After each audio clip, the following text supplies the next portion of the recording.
Hello guys, and welcome to another Sims 4 video. Please excuse the kind of rough footage on this one.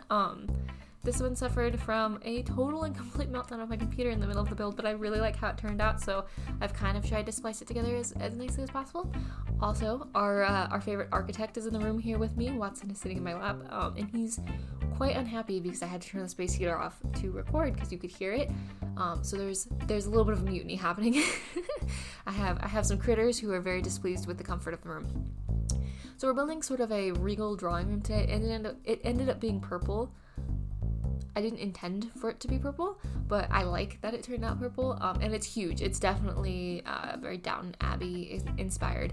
This was actually the kind of room that I had wanted to do in that historical build I did not too long ago, but I did not give myself enough space, and I did not want to rebuild the whole house again to simply like redo this room. So I just decided to build it. I'm doing a lot of rooms lately because I haven't had a lot of time, and a lot of the big builds that I've wanted to do, I'm either not terribly inspired on, or I'm worried about having to leave them halfway through, because I'm still in 2021 in the holidays when recording this. You guys are going to see this probably in 2022.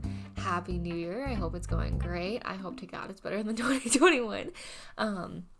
But I have a few minutes because I've been a little bit sick, so I've called off a few things that were on my plans, and so I have a little bit of time to play The Sims and do voiceovers and things. I'm not sure if you just heard that. There is a dog outside the door who is having a meltdown that he is outside the door. That is Scooby. He is our other architectural critic in training, but he does not like being in the room when I'm recording because he's my sweet elderly boy, and he's going a little bit deaf, and he thinks when I'm talking to y'all, I'm talking to him. He gets a little confused and stressed out, so he goes and sits with other family members while I record voiceovers. So the idea behind this room, going back to it for a minute, was I wanted like a big cozy space, in theory, that you could stick into a family house. It's a little big for that, I'll be honest with you. It's I think it's like 10 by 10 or something like that, so definitely a little bit big for a normal house, but I wanted it to have that feel of like that Downton Abbey like library space they always hung out in, but also like a cozy space where you could, read Agatha Christie and solve a mystery. I've been really into mystery books again. So everything is very much like, how can I make this be like a place Nancy Drew would explore? Which is a weird set of requirements for a room, but hey, I still maintain one of my favorite rooms in like a video game. This is a weird thing, but like I like interior design, so I think about these things in games. There is I believe it was a Her Interactive game, because they do all of the Nancy Drews. At least I think they did this one. I believe it was called Treasure in the Royal Tower, and there's a little sitting room in that castle that I always thought was so well done. It was like yellow with a big fireplace, I think. It's been many, many years since I've played that. Now I want to go back and play all the Nancy Drews. Oh my goodness, those were my jam growing up. My best friend and I, my grade school best friend and I, we would every day after school blow through whatever homework we had, blow through whatever we had to do, and then go sit in front of the computer and solve mysteries. Big Nancy Drew fans. And I read the original 56 mysteries and a bunch of the other ones, but I didn't get through all like 157 or whatever they were, because they get kind of progressively harder to find. We've gone off the rails again. I've sat down to record 4 different voiceovers today because I very rarely get a quiet moment to do so during the week, so I'm stealing a few minutes on a Saturday. And literally I have not stayed on topic in one of these, and it's gotten to the point where I used to be kind of embarrassed about that. Now I'm like, you know what? I just ramble. I can't stay on topic. You put me in front of a mic, I don't talk about anything for a while, apparently. But here you can see I'm starting to go with the purples. Literally nothing matches in this room. There I don't think is a single purple swatch that matches another purple swatch, but it's okay. Also, fun fact, as I was taking the screenshots for this build, I realized that when I resized the room at some point, I didn't delete a bookshelf, so I did delete it for the screenshots. It'll be fixed when and if the network ever lets me put stuff up on the gallery. You won't have to worry about it, but in a couple of the screenshots and when we're building here, you'll notice that there's a clipping issue that I end up fixing. So this was one of those rooms where the fireplaces that aren't like the cottage living fireplaces and aren't the I think it's Cats and Dogs has the big wood wrapped one.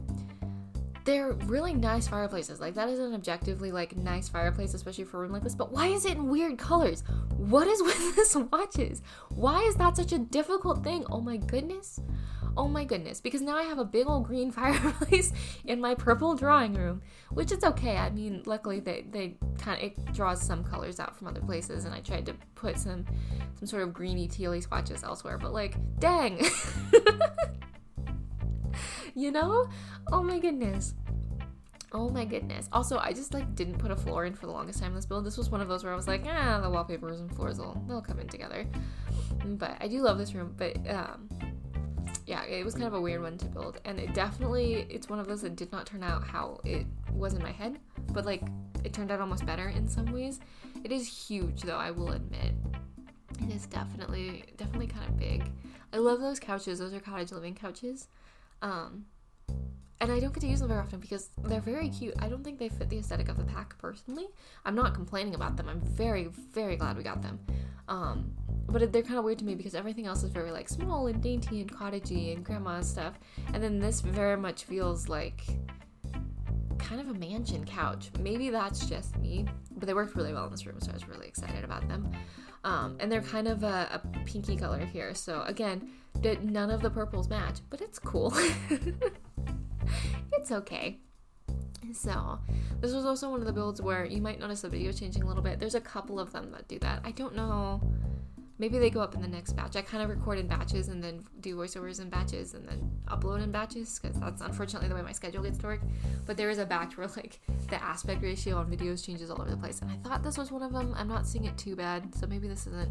But I'm trying to figure out how to make it more YouTube friendly. Anyways, I want to curl up with a book here. I want to read, I think my 2022 reading goal is to read more Agatha Christie because I absolutely love And Then There Were None. And I tried to pick up Murder on the Orient Express 2 or 3 years ago now, and unfortunately I simply did not have the time, and so I kept like kind of losing the plot, you know, because you kind of need to follow with a mystery book.